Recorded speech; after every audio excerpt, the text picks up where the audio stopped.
जय हिंद दोस्तों, आप सभी का अपना यूट्यूब चैनल गौतम जी का जीएस एकेडमी में स्वागत है।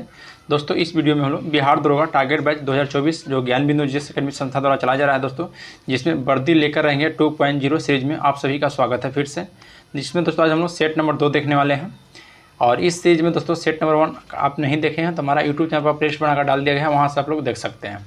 तो चलिए बिना देर के हम लोग दोस्तों सीरीज 1 को स्टार्ट करते हैं, जिसमें सेट नंबर आज हम लोग 2 देखने वाले हैं।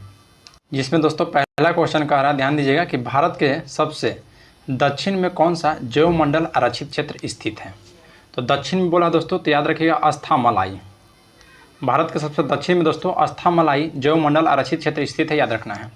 नेक्स्ट है 2011 के जनगणना के अनुसार किस केंद्र शासित प्रदेश में अनुसूचित जनजाति निवास करती है, यानी कि दोस्तों एसटी आपसे पूछ रहा है। तो 2011 के जनगणना के अनुसार बताना है दोस्तों, तो याद रखना है। देखिए 2011 के जनगणना के अनुसार किस केंद्र शासित प्रदेश में अनुसूचित जनजाति निवास करती है, तो ऑप्शन डी इसका हो जाए दोस्तों, इनमें से कोई नहीं, इसमें ऑप्शन ही नहीं दिया गया है। चलिए नेक्स्ट क्वेश्चन पर आते हैं। क्वेश्चन नंबर आपका 3। क्वेश्चन 3 का है कि बिहार राज्य के किस जिले में न्यूनतम क्षेत्रफल पर वन स्थित है। तो बिहार में पूछ रहा है दोस्तों, तो आपका राइट आंसर होगा ऑप्शन नंबर ए शेखपुरा। याद रखना है बिहार राज्य के शेखपुरा जिले में न्यूनतम क्षेत्रफल पर वन है।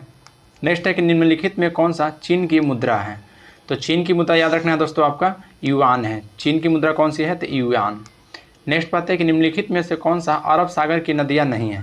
तो अरब सागर की नदियाँ कौन सी नहीं है दोस्तों, देखिए मांडवी है, ओरसंग है, तवा है। तो इसका ऑप्शन आपका राइट हो जाएगा 5 का ऑप्शन नंबर डी, इनमें से कोई नहीं अरब सागर की नदियाँ हैं। नेक्स्ट है क्वेश्चन नंबर 6। क्वेश्चन 6 बोल रहा है कि अंतः उष्णकटिबंधीय अभिसरण क्षेत्र है एक। तो अंतः उष्णकटिबंधीय अभिसरण क्षेत्र एक कौन सा है दोस्तों, तो ये आपका ऑप्शन नंबर बी हो जाएगा व्यापारिक पवन वाला क्षेत्र। याद रखना है व्यापारिक पवन वाला क्षेत्र। नेक्स्ट क्वेश्चन पाते हैं क्वेश्चन नंबर 7 की पर्वतीय मृदा में होने वाला फसल कौन सा है। पर्वतीय मृदा में होने वाला फसल है दोस्तों काजू, कपास, मूंगफली। देखिए ऑप्शन इसमें डी हो जाएगा, इनमें से कोई नहीं दोस्तों, क्योंकि कपास आपकी काली मिट्टी में होता है ये सब दोस्तों, तो इसका ऑप्शन नंबर डी हो जाएगा, इनमें से कोई नहीं। नेक्स्ट है क्वेश्चन नंबर 8 कि उड़ीसा स्थित बांसपानी किस खनिज के लिए प्रसिद्ध है। तो जो उड़ीसा में स्थित है दोस्तों बांसपानी या खनिज किस खनिज के लिए दोस्तों प्रसिद्ध है, तो याद रखना है लौह खनिज के लिए। ऑप्शन ए हो जाएगा लौह खनिज के लिए, ऑप्शन नंबर ए। चलिए नेक्स्ट क्वेश्चन पर आते हैं। क्वेश्चन नंबर 9 कह रहा है कि भारत के राज्य द्वारा कोयला के उत्पादन का सही अवरोही क्रम क्या है। पहले दोस्तों बड़का है, उसके बाद फिर छोटका करना है आपको। तो सबसे ज़्यादा दोस्तों कोयला का उत्पादन कहाँ में है बताना है आपको। तो देखिए सबसे ज़्यादा फिर 1 नंबर पर आपको आ जाएगा दोस्तों उड़ीसा हो जाएगा कोयला उत्पादन में। 1 नंबर पे दोस्तों आपका उड़ीसा हो जाएगा, 2 नंबर पर आपका छत्तीसगढ़ हो जाएगा, और फिर दोस्तों 3 नंबर पर आपका झारखंड हो जाएगा, और 4 नंबर पर आपका मध्य प्रदेश हो जाएगा। तो ऑप्शन बी इसका राइट हो जाएगा 2, 3, 1, 4। नेक्स्ट क्वेश्चन की ओर बढ़ते हैं। क्वेश्चन नंबर आपका 10 छत्तीसगढ़ स्थित तातापानी बलरामपुर है। तातापानी बलरामपुर या दोस्तों किसके लिए प्रसिद्ध है, तो या दोस्तों भूतापीय ऊर्जा के लिए। याद रखना है भूतापीय ऊर्जा क्षेत्र है दोस्तों छत्तीसगढ़ में जो स्थित तातापानी है। नेक्स्ट क्वेश्चन पाते हैं। क्वेश्चन नंबर आपका 11 निम्नलिखित में कौन सा फुटलोज उद्योग के अंतर्गत शामिल है। फुटलोज उद्योग के अंतर्गत कौन सा शामिल दोस्तों, तो देखिए हीरा भी शामिल है, कंप्यूटर चिप शामिल है, और मोबाइल निर्माण भी शामिल है। तो ऑप्शन डी हो जाएगा इनमें से सभी। नेक्स्ट है प्रोजेक्ट बीकन का संबंध किससे है। प्रोजेक्ट बीकन का संबंध दोस्तों सड़क मार्ग निर्माण से है, सड़क मार्ग निर्माण, ऑप्शन नंबर ए आपका राइट है। नेक्स्ट बात है कि 2011 की जनगणना के अनुसार भारत की महिला साक्षरता दर क्या है। तो भारत की महिला जो साक्षरता दर है दोस्तों वह 65.46% है, 65.46%, याद रखना है। नेक्स्ट है कि तेलहर जलप्रपात बिहार के किस जिले में अवस्थित है। तो तेलहर जलप्रपात दोस्तों यह बिहार के कैमूर जिले में अवस्थित है, याद रखना है बिहार के कैमूर जिले में। नेक्स्ट है कि निम्नलिखित में कौन सा लोक कला का संबंध बिहार से नहीं है। लोक कला का संबंध दोस्तों बिहार से कौन सा इसमें नहीं है, तो ऑप्शन सी हो जाएगा बीरह। बीरह जो है दोस्तों यह बिहार से संबंध नहीं है, बाकी सुजनी कला, कोहबर कला और मंजूसा कला यह आपकी बिहार से संबंधित है। नेक्स्ट है कि आगम साहित्य का संबंध किससे है। आगम साहित्य का संबंध दोस्तों याद रखना है ये आपका भगवान महावीर से है, आगम साहित्य का भगवान महावीर से। क्वेश्चन नंबर 17 बोल रहा है कि हड़प्पाई लिपि में मूल्य चिन्ह है मुख्यतः। तो मूल्य चिन्ह मुख्यतः इसमें दोस्तों कितनी है, तो राइट आंसर का ऑप्शन में भी 64 है, याद रखना है। नेक्स्ट है कि निम्नलिखित में कौन सा महाजनपद अपने श्रेष्ठ घोड़े के लिए विख्यात था। तो अपने श्रेष्ठ घोड़े के लिए जो विख्यात था दोस्तों वह कंबोज था, याद रखना है। ऑप्शन नंबर आपका सी राइट हो जाएगा कंपोज। नेक्स्ट क्वेश्चन है कि महर्षि पतंजलि का संबंध किससे है। तो महर्षि पतंजलि का संबंध दोस्तों याद रखना है, यह शुंग काल से है, तो ऑप्शन बी हो जाएगा शुंग काल से। नेक्स्ट क्वेश्चन पाते हैं, क्वेश्चन नंबर आपका 20 बोल रहा है कि अलबरूनी रचित तारीख उल हिंद की जानकारी मिलती है। तो तारीख उल हिंद की जानकारी दोस्तों 11वीं सदी में मिलती है, याद रखना है। नेक्स्ट है, सुल्तान ए आजम की उपाधि से प्रसिद्ध सल्तनत कालिक शासन कौन था। तो वह सल्तनत काल था दोस्तों, वह इल्तुतमिश था, याद रखिएगा। सुल्तान ए आजम की उपाधि से प्रसिद्ध जो सल्तनत कालीन शासक था वह इल्तुतमिश था। नेक्स्ट है, मुगल साम्राज्य में चौधरी का संबंध किससे था। तो मुगल साम्राज्य में दोस्तों जो चौधरी का संबंध था वह आपको ग्राम प्रशासन से था, याद रखना है, ग्राम प्रशासन से। नेक्स्ट है, अलवर्दी खां से सिराजुद्दौला का संबंध था। तो देखिए दोस्तों, अलवर्दी खां जो थे और सिराजुद्दौला से जो संबंध था नाती का था, याद रखना है। नेक्स्ट है, फोर्ट लुई का किला किसने बनवाया था। तो फोर्ट लुई का किला दोस्तों याद रखना है, या किनके द्वारा बनाया गया है। तो राइट आंसर हो जाएगा ऑप्शन नंबर सी, फ्रांसीसी के द्वारा फोर्ट लुई का किला बनाया गया है। नेक्स्ट क्वेश्चन पाते हैं, क्वेश्चन नंबर 25 कि पंजाब राज्य का विलय अंतिम रूप से अंग्रेजी राज के अंतर्गत कब हुआ था। तो अंग्रेजी राज के अंतर्गत दोस्तों अंतिम रूप से 1849 ईस्वी में हुआ है, याद रखना है। नेक्स्ट है, बिहार समाजवादी पार्टी का प्रथम अधिवेशन कहाँ हुआ था। तो बिहार समाजवादी पार्टी का दोस्तों जो प्रथम अधिवेशन हुआ था यह याद रखना है आपको, कहाँ में हुआ था। तो यह दोस्तों आपको गया में हुआ था। नेक्स्ट पाते हैं, क्वेश्चन नंबर आपका 27। क्वेश्चन 27 कह रहा है कि प्रमुख यूटोपियन समाजवादी चिंतक रॉबर्ट ओवेन किस देश का निवासी था। तो यह जो था दोस्तों आपको ब्रिटेन का निवासी था, याद रखना है, चिंतक रॉबर्ट ओवेन ब्रिटेन का। नेक्स्ट है कि BR अम्बेडकर ने समाज समता संघ की स्थापना कब हुआ। भीमराव अम्बेडकर के द्वारा दोस्तों समाज समता संघ की स्थापना कब किया गया था। तो यह दोस्तों आपको 1927 ईस्वी में किया गया था। तो ऑप्शन नंबर बी आपका राइट हो जाएगा 1927 ईस्वी में। नेक्स्ट क्वेश्चन है, क्वेश्चन नंबर 29 कह रहा है कि कांग्रेस में द्वितीय विभाजन कब हुआ था। तो कांग्रेस में द्वितीय विभाजन हुआ था दोस्तों 1918 में, और प्रथम विभाजन क्या दोस्तों तो 1907 में हुआ था। नेक्स्ट क्वेश्चन पर है कि साइमन कमीशन के बहिष्कार का निर्णय किसकी अध्यक्षता में किया गया है। तो साइमन कमीशन के बहिष्कार का निर्णय दोस्तों आपको याद रखना है, आपको M.A. अंसारी की अध्यक्षता में किया गया था, M.A. अंसारी। नेक्स्ट पाते हैं कि कैबिनेट मिशन योजना के तहत संविधान सभा का चुनाव कब हुआ था। तो कैबिनेट मिशन योजना के तहत दोस्तों जो संविधान सभा का चुनाव हुआ था वह जुलाई 1946 में हुआ था, याद रखना है, जुलाई 1946 में। नेक्स्ट है कि सामाजिक समता की अवसर कौन अनुच्छेद प्रदान करता है। सामाजिक समता के अवसर दोस्तों याद रखना है कौन सा अनुच्छेद प्रदान करता है। तो अनुच्छेद 15। अनुच्छेद 15 दोस्तों यह सामाजिक समता के अवसर का अनुच्छेद प्रदान करता है, याद रखना है। अनुच्छेद 18 दोस्तों उपाधियों का अंत किया गया है अनुच्छेद 18 में, और विधि के समझ यानी कि कानून के समझ समानता दोस्तों अनुच्छेद 14 करता है। नेक्स्ट है कि काम की न्याय संगत और मानवोचित दशाओं का तथा प्रसूति सहायता का उपबंध यह किस अनुच्छेद में किया गया है। तो यह दोस्तों आपको याद रखना है, यह दोस्तों अनुच्छेद 42 में किया गया है। अनुच्छेद 42 में काम की न्याय संगत और मानवोचित दशा और प्रसूति सहायता का उपबंध किया गया है अनुच्छेद 42 में। और अनुच्छेद 40 में दोस्तों आपको बोला गया है ग्राम पंचायतों का गठन से संबंधित है। और अनुच्छेद 39 के का दोस्तों समान सिविल दोस्तों आपको हो जाएगा 44 में अनुच्छेद 39 के का में दोस्तों एक सामान्य कार्य के लिए समान वेतन। नेक्स्ट है क्वेश्चन नंबर दोस्तों 34, बोल रहा है कि लोकसभा अध्यक्ष बनने के लिए जमानत राशि कितनी है। तो लोकसभा के अध्यक्ष बनने के लिए दोस्तों जमानत राशि कितना है। तो 15,000 भी है दोस्तों, 25,000 है, और आपका 12,500 भी है। तो ऑप्शन डी हो जाएगा, बी और सी दोनों। नेक्स्ट है बिहार विधानसभा के प्रथम अध्यक्ष कौन थे। बिहार विधानसभा के प्रथम अध्यक्ष थे दोस्तों राम दयालु सिंह। कौन थे, तो राम दयालु सिंह। नेक्स्ट पाते हैं कि बिहार के किस प्रमंडल में सबसे कम जिला है। तो बिहार के किस प्रमंडल में दोस्तों सबसे कम जिला है। तो याद रखना है भागलपुर के प्रमंडल में सबसे कम जिला है। नेक्स्ट है राज्य वित्त आयोग, बताना है राज्य वित्त आयोग दोस्तों। तो जो राज्य वित्त आयोग हो जाएगा ऑप्शन बी आपका रहेगा कि संविधान संशोधन द्वारा जोड़ा गया है। राज्य वित्त आयोग दोस्तों संविधान संशोधन के द्वारा जोड़ा गया है। तो ऑप्शन बी आपका राइट हो जाएगा। नेक्स्ट है कि नागालैंड राज्य का गठन किस वर्ष हुआ था। तो नागालैंड राज्य का दोस्तों गठन 1963 ईस्वी में हुआ है, याद रखना है 1963 ईस्वी में। तो ऑप्शन नंबर ए आपका राइट हो जाएगा। नेक्स्ट पाते हैं कि उपभोक्ता संरक्षण अधिनियम कब पारित किया गया था। तो यह दोस्तों 1976 में पारित किया गया है उपभोक्ता संरक्षण अधिनियम। नेक्स्ट पाते हैं दोस्तों कि बिहार विधान परिषद में सदस्यों की संख्या होती है। बिहार विधान परिषद में दोस्तों सदस्यों की संख्या क्या होती है। पहला है कि विधानसभा के सदस्यों की कुल संख्या का 1/3 से अधिक होना चाहिए। 40 का ऑप्शन ये है दोस्तों, जो कि बिल्कुल गलत है। नेक्स्ट दूसरा ऑप्शन है 40 से कम नहीं, बिल्कुल सही है दोस्तों, 40 से कम नहीं होना चाहिए। तो ऑप्शन बी आपका राइट हो जाएगा। नेक्स्ट क्वेश्चन पाते हैं। बोल रहा है दोस्तों कि पुंछी आयोग का संबंध है, बताना है दोस्तों पुंछी आयोग का संबंध किससे है। तो यह दोस्तों केंद्र राज्य के बीच संबंध से है। पुंछी आयोग का संबंध दोस्तों केंद्र राज्य संबंध से है। नेक्स्ट है 71वां संविधान संशोधन के द्वारा कौन सी भाषा नहीं जोड़ी गया है। तो 71वां संविधान संशोधन का दोस्तों कौन कौन सी भाषा जोड़ा गया है, नेपाली, मणिपुरी और कोंकणी को जोड़ा गया है, लेकिन दोस्तों डोगरी को नहीं जोड़ा गया है। तो 42 का ऑप्शन नंबर सी आपका राइट हो जाएगा। नेक्स्ट क्वेश्चन पर बढ़ते हैं, क्वेश्चन नंबर 43। बोल रहा है कि निम्नलिखित में से कौन सी घटना 1971 ईस्वी में हुई थी। 1971 ईस्वी में दोस्तों कौन सी घटना हुई थी।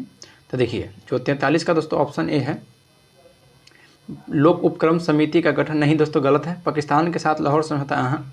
शिमला समझौता नहीं। दूसरी बार राष्ट्रीय आपातकाल की घोषणा हुआ।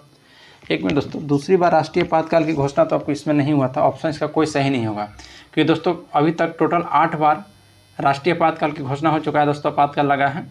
और सॉरी यह दोस्तों आपको बिहार नहीं, पूरे भारत में दोस्तों अभी तक 8 बार लगा है, लेकिन सही है दोस्तों, बिहार में अभी तक 8 बार लगा है, याद रखना, बिहार में अभी तक 8 बार। दूसरी बार राष्ट्रीय आपातकाल की घोषणा दोस्तों वर्ष 1971 ईस्वी में हुआ था, लेकिन बिहार में क्या है दोस्तों, तो बिहार में अभी तक 8 बार लगा है। प्रथम बार लगा था दोस्तों 26 जून 1968 को, याद रखना है।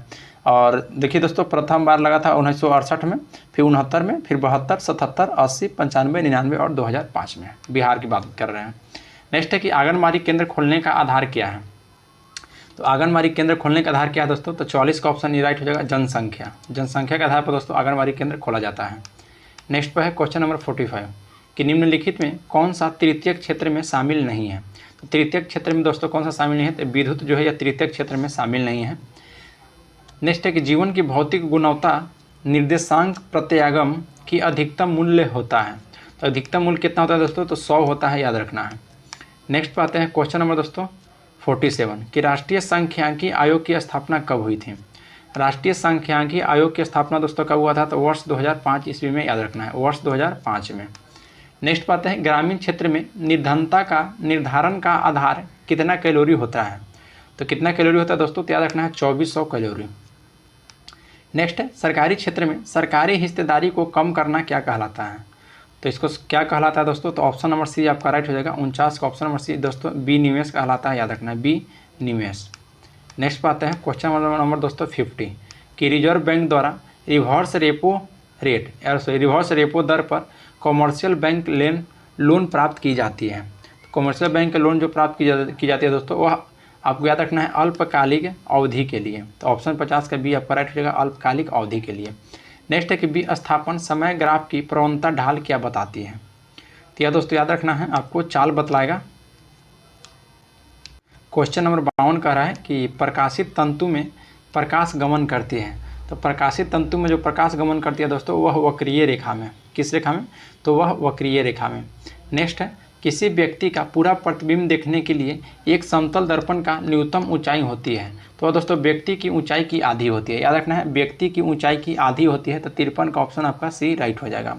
नेक्स्ट क्वेश्चन पाते हैं क्वेश्चन नंबर दोस्तों 54 निम्नलिखित में कौन सा ध्वनि का लक्षण है।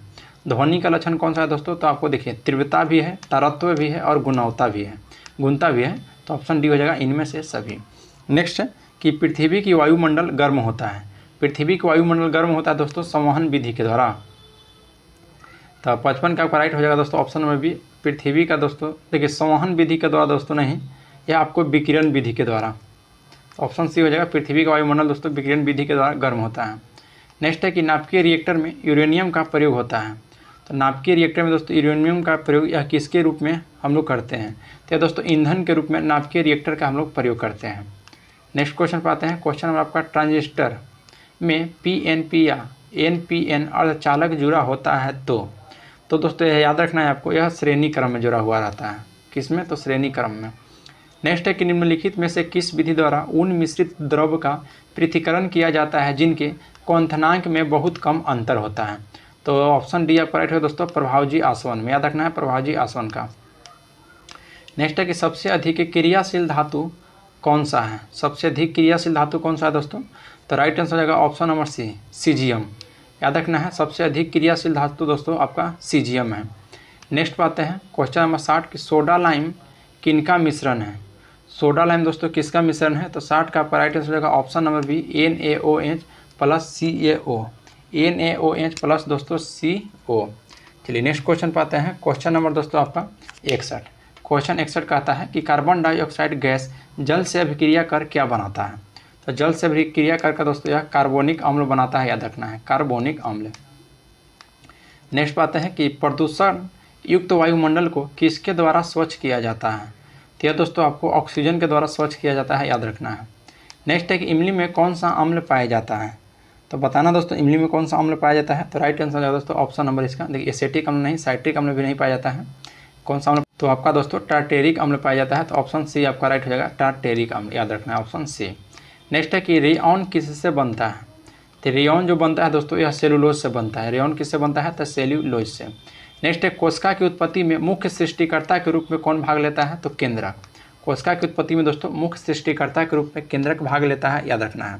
तो 65 का ऑप्शन डी आपका राइट हो जाएगा। नेक्स्ट पाते हैं कि निम्नलिखित में कौन सा जटिल अस्थायी ऊतक नहीं है। जटिल अस्थायी ऊतक इनमें से दोस्तों कौन सा नहीं है। तो देखिए जाइलम फ्लोएम ये आपको दोस्तों जटिल अस्थायी ऊतक है। ड्रीड ऊतक जो कि आपको दोस्तों नहीं है। तो 66 का ऑप्शन नंबर सी हो जाएगा दोस्तों, ड्रीड ऊतक नहीं है। या दोस्तों ड्रीड ऊतक की बात की जाए तो जटिल अस्थायी ऊतक नहीं है, याद रखना है। नेक्स्ट है कि बीज रहित फलों का उत्पादन किस हार्मोन के द्वारा होता है।